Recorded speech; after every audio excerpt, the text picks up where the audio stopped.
नमस्कार, मी रुचिता ॲग्रोनमध्ये आपल्या सर्वांचं स्वागत। जनावरांच्या पोषणासाठी त्यांना पशुखाद्य द्यावं लागतं, पण महागड्या पशुखाद्यांमुळे ते दररोज जनावरांना पूर्ण प्रमाणात देणं परवडत नाही। तुम्ही म्हणाल माहिती आहे, पण तुम्हाला हे माहिती आहे का की या महागड्या पशुखाद्याला आपल्याकडे एक पर्याय पण आहे, जो आपल्या घरातच उपलब्ध असतो, तो म्हणजे कडधान्य।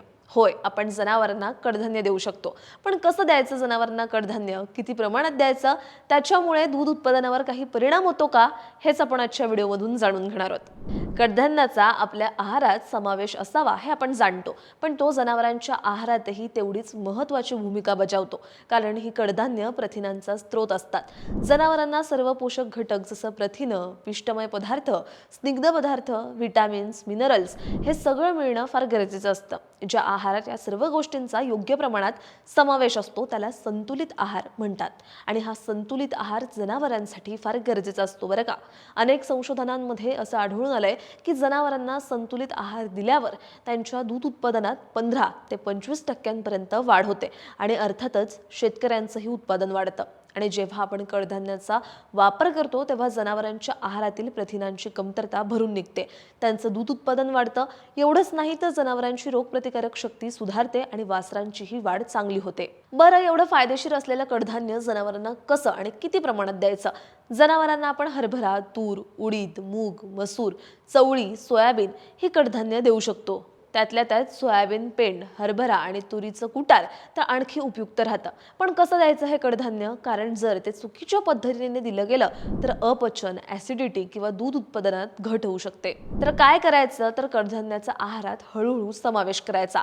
सुरुवातीला 200 ते 300 ग्रॅम पासून सुरू करून 7 ते 10 दिवसात हळूहळू प्रमाण वाढवावं, आणि जनावरांना कडधान्य देताना ते नेहमी भरड करून चुरा करून द्यावं किंवा पेंडेच्या स्वरूपात द्यावं। यामुळे जनावरांचं पचन चांगलं होतं आणि अन्न सुद्धा वाया जात नाही। पण हे कडधान्य पचायला तसं जड असतं, त्यामुळे जनावरांना नुसतं न देता भरडलेलं कडधान्य हिरव्या चाऱ्यासोबत किंवा कोरड्या चाऱ्यासोबत द्यायचं।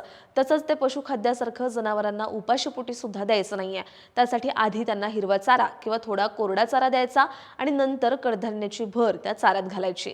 पण किती द्यायचं हे कडधान्य? तर याचं प्रमाण आपण दुधाच्या उत्पादनानुसार ठरवायचं। साधारण नियम असा आहे की दर 2.5 लिटर दुधामागे 1 किलो पशु आहार किंवा कडधान्य द्यायचा। म्हणजे जर एखादी गाय किंवा म्हैस 10 लिटर दूध दररोज देत असेल तर जनावरासाठी 4 किलो दिवसभरात पशु आहार द्यायचा। आता तुम्ही जर जनावराला पशुखाद्य देत असाल आणि आता यासोबतच कडधान्य सुद्धा देणार असाल तर कडधान्य जेवढं आहे तेवढं पशुखाद्य कमी करायचं। म्हणजे 4 किलो पशु आहार द्यायचा आहे तर ते तुम्ही 2 किलो सकाळी आणि 2 किलो संध्याकाळी देऊ शकता, आणि एका वेळी कडधान्य द्यायचं किंवा दोन्ही वेळेस अर्ध्या अर्ध्या प्रमाणात कडधान्याची भरड द्यायची।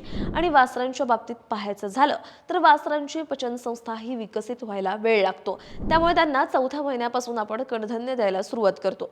वासराला साधारणतः आपण 200 ते 300 ग्रॅम कडधान्य देऊ शकतो। अशा या कडधान्यांमुळे तुम्ही पशुखाद्याची गरज कमी करू शकता आणि खर्चातही बचत करू शकता। तुम्हाला ही माहिती कशी वाटली हे कमेंट बॉक्समध्ये नक्की सांगा, आणि अशाच शेतीविषयक आणि नवनवीन माहितीसाठी ॲग्रोवनला सबस्क्राईब आणि फॉलो करायला विसरू नका।